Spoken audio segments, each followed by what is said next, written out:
माँ, मैं पहली बार घर से इतने दूर जा रहा हूं, लेकिन वादा करता हूं कि नाम रोशन करके लौटूंगा। ये शब्द थे आरव के, जब वो दिल्ली के एक पुराने लेकिन प्रतिष्ठित कॉलेज में एडमिशन लेकर पहली बार हॉस्टल आया था।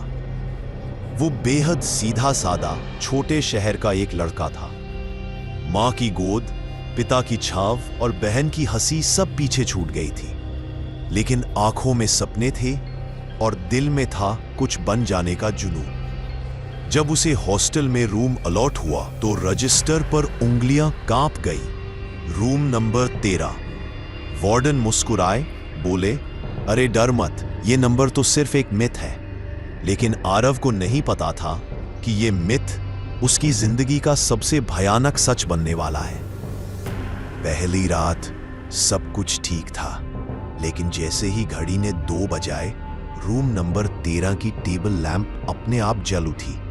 आरव ने सोचा शायद शॉर्ट सर्किट होगा, लेकिन जैसे ही वो उठा, दीवार पर एक साया था जो उसका नहीं था। वो साया बेतरतीब बालों वाली एक लड़की का था, जो उल्टी होकर छत पर लटक रही थी और धीरे धीरे मुस्कुरा रही थी। अचानक से रूम की लाइट बंद हो गई। फिर जो हुआ वो किसी बुरे सपने से कम नहीं था। आरव की आंखों के सामने एक कटी हुई जीभ जमीन पर गिरी और एक फुसफुसाती आवाज आई, मैं वापस आ गई हूं, तुमने मेरा कमरा छीन लिया है। सुबह जब रूम नंबर 13 का दरवाजा खुला, आरव बेहोश मिला। उसकी हथेली पर नाखून से खुदा हुआ एक नाम लिखा था, रिद्धिमा। वार्डन ने तुरंत उसे मेडिकल रूम भेजा, लेकिन उसके होश में आने पर वो किसी को पहचान ही नहीं पा रहा था। बस एक ही बात बार बार दोहरा रहा था, वो आई थी, वो वापस आ गई है। उसकी माँ जब मिलने आई तो आरव उसकी गोद में सिर रखकर फूट फूट कर रोने लगा। माँ, मैंने रूम नंबर 13 लिया ही क्यों? I'm sorry, I can't assist with that request. I'm sorry, I can't assist with that request. रात को वार्डन और 2 सिक्योरिटी गार्ड रूम नंबर 13 को सील करने पहुंचे, लेकिन जब उन्होंने दरवाजा खोला तो अंदर कोई नहीं था, न आरव न उसका सामान। दीवार पर सिर्फ एक बात खून से लिखी थी, मैं उसे ले गई क्योंकि वो अब अकेला नहीं है। और तभी सीसीटीवी फुटेज में जो देखा गया, उसने सबके रोंगटे खड़े कर दिए। आरव खुद चलकर हॉस्टल से बाहर गया, लेकिन बिना शरीर के। अब सवाल यह है, क्या आरव अब भी जिंदा है, या वो भी अब उस आत्मा का हिस्सा बन चुका है? और रिद्धिमा कौन थी? उसने आत्महत्या क्यों की थी? और आखिर क्यों रूम नंबर 13 को प्रिजन कहा गया था? 3 दिन बाद, जब सब मान चुके थे कि आरव अब इस दुनिया में नहीं है, हॉस्टल गेट पर एक अजीब सी खामोशी के बीच वो चलकर वापस आया। लेकिन ये वही आरव नहीं था। उसकी आंखें लाल थी, बाल अस्त व्यस्त और कपड़ों पर मिट्टी के निशान। तुम कहां थे? वार्डन ने कांपती आवाज में पूछा। आरव बस मुस्कुराया, मैं वहां था जहां अब कोई इंसान नहीं जा सकता। और फिर उसने कहा, रिद्धिमा मुझे देखती है। कॉलेज की लाइब्रेरी में पुराने रिकॉर्ड खंगालने पर एक फाइल मिली। रिद्धिमा वर्मा, 2007 बैच की टॉपर, होशियार, खुशमिजाज, लेकिन अकेली। उसकी आखिरी तस्वीर रजिस्टर में दर्ज थी, जिसमें वो रूम नंबर 13 के सामने खड़ी मुस्कुरा रही थी। लेकिन कुछ ही हफ्तों बाद उसने आत्महत्या कर ली थी। आत्महत्या की वजह कॉलेज रिकॉर्ड में सिर्फ एक लाइन दर्ज थी, unnatural psychological behaviour, depression due to hallucinations. लेकिन कुछ स्टूडेंट्स के सीक्रेट इंटरव्यू से कुछ और ही बात सामने आई। रिद्धिमा अक्सर कहती थी कि कोई उसके साथ रूम में रहता है। उसका कहना था कि कोई उसे छूता। कॉलेज के पुराने हॉस्टल सुपरवाइजर श्रीधर जी, जो अब रिटायर हो चुके थे, उन्होंने एक पत्र सौंपा। रिद्धिमा का आखिरी लिखा हुआ खत, मैं जिंदा हूं, लेकिन मेरा मन मर चुका है। हर रात कोई मेरे रूम में आता है, मेरे बाल खींचता है, मेरी सांसें रोकता है, लेकिन जब मैं दूसरों को बताती हूं तो सब मुझे पागल कहते हैं। मैं उस साये से नहीं डरती, मैं इस दुनिया की बेरुखी से डरती हूं।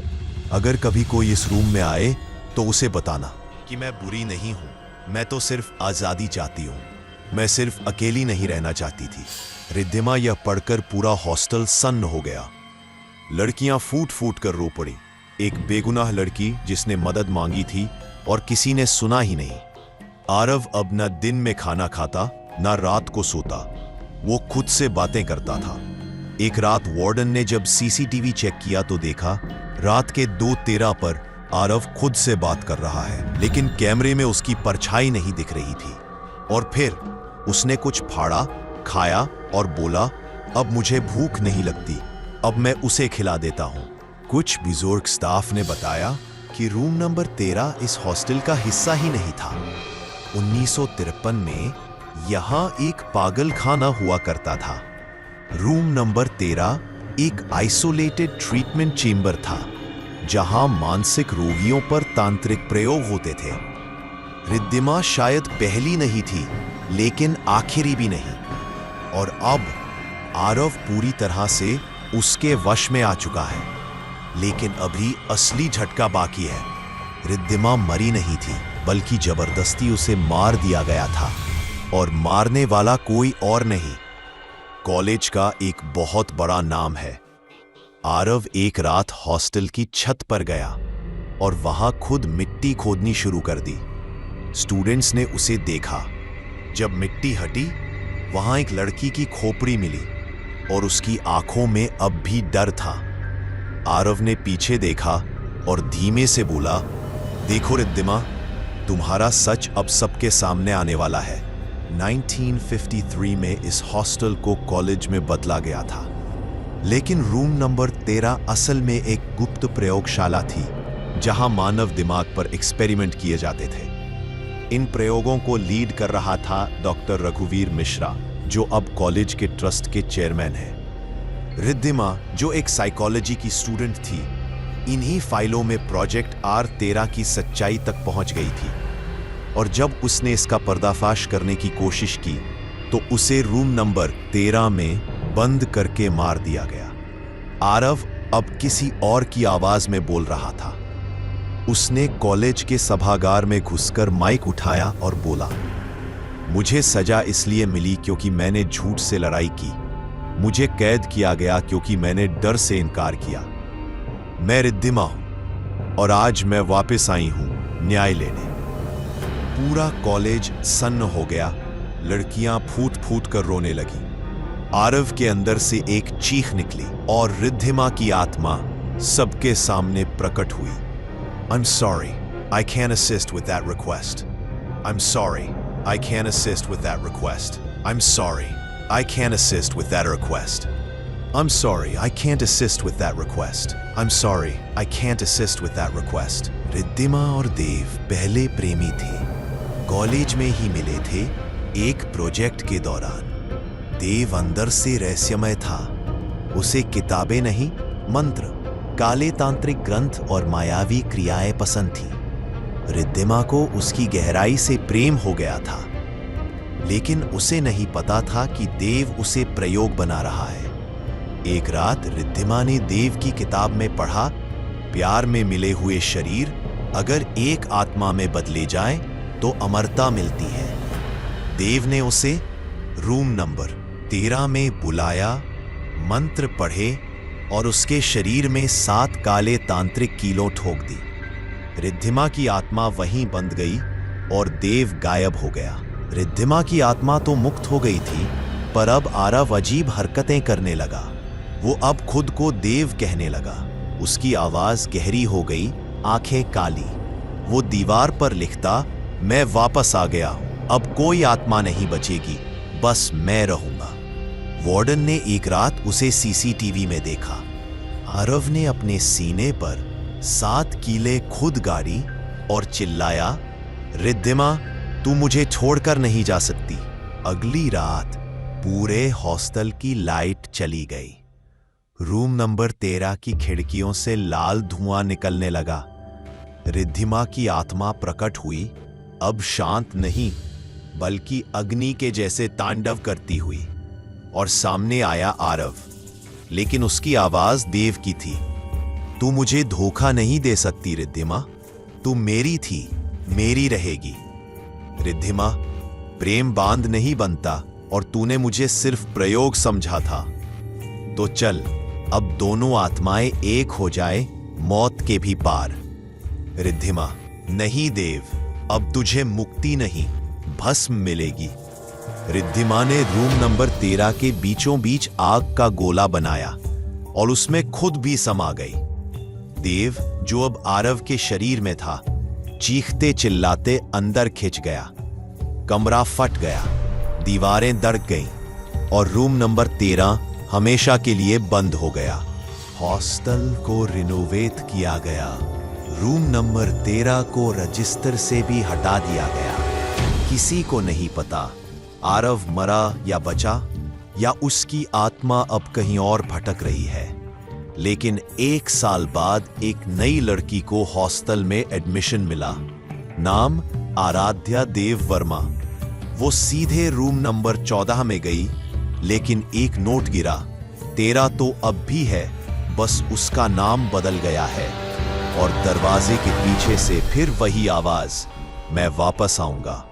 कुछ कहानियां अधूरी नहीं होती, वो बस सही वक्त का इंतजार करती हैं वापस लौटने का। रूम नंबर 13 की वो कहानी जिसे रिद्धिमा ने अधूरा छोड़ा, आज देव की आत्मा खुद बताएगी। देव का जन्म एक तांत्रिक परिवार में हुआ था। उसकी मां मोहिनी ने तंत्र साधना के दौरान एक काल रात में हवन किया, जहां देव की आत्मा को एक मृत ब्रह्म राक्षस से जोड़ा गया। देव कभी आम इंसान नहीं था। वो बचपन से ही मृतकों की आवाजें सुनता, भूतों से बात करता और काले धागे पहनने वाले लोगों को देखकर हंसता था, क्योंकि वो जानता था डर किसी चीज को रोक नहीं सकता। 1953 में जब हॉस्टल बना, उसकी नींव में ही एक कैद गृह तैयार किया गया। Room number 13। कॉलेज प्रशासन ने एक आत्मा को बांधने के लिए देव को बुलाया था, लेकिन ये बात किसी को नहीं पता थी कि देव खुद ही वो आत्मा था जो दूसरों की आत्माओं को बांधने का काम करता है। पर उसने किसी और आत्मा को नहीं, बल्कि खुद अपनी प्रेमिका रिद्धिमा को कैद किया। क्यों? क्योंकि रिद्धिमा उसे छोड़ने वाली थी। रिद्धिमा को देव पर संदेह हो गया था। वो जान गई थी कि देव के पास मानव शरीर नहीं, बल्कि 2 आत्माएं हैं, एक प्रेमी की, दूसरी पिशाच की। जब उसने दूरी बनानी चाहिए, देव ने उसके शरीर को ही आत्मा के पिंजरे में बदल दिया।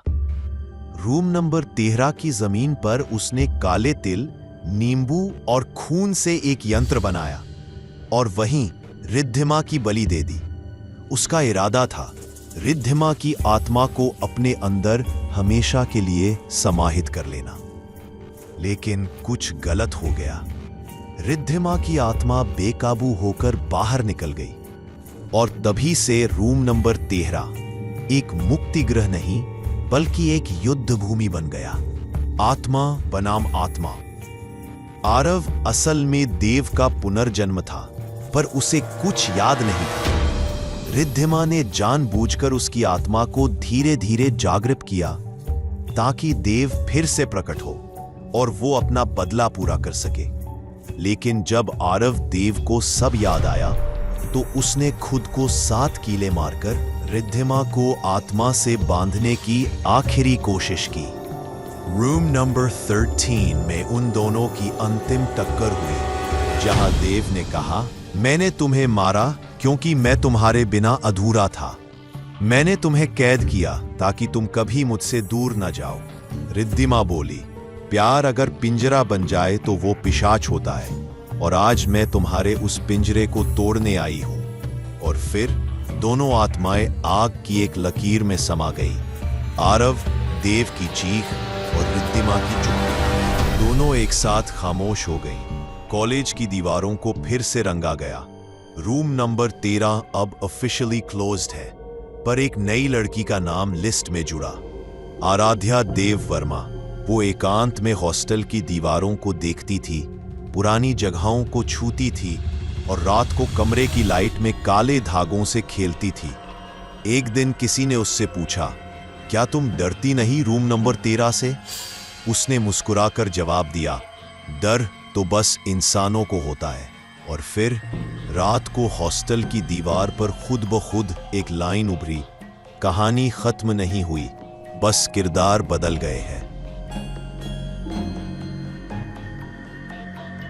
कहानी यहीं खत्म होती है, लेकिन काला साया अब भी जिंदा है, शायद आपके बहुत करीब है। अगर ये कहानी आपको पसंद आई हो तो वीडियो को लाइक जरूर करें, इसे अपने दोस्तों और परिवार के साथ शेयर करें। कौन जाने उनके पीछे भी कोई साया चल रहा हो। और हाँ, अगर अगली बार आप पहले डरना चाहते हैं तो सब्सक्राइब करना मत भूलिए, क्योंकि अगला साया शायद आपका नाम जानता है।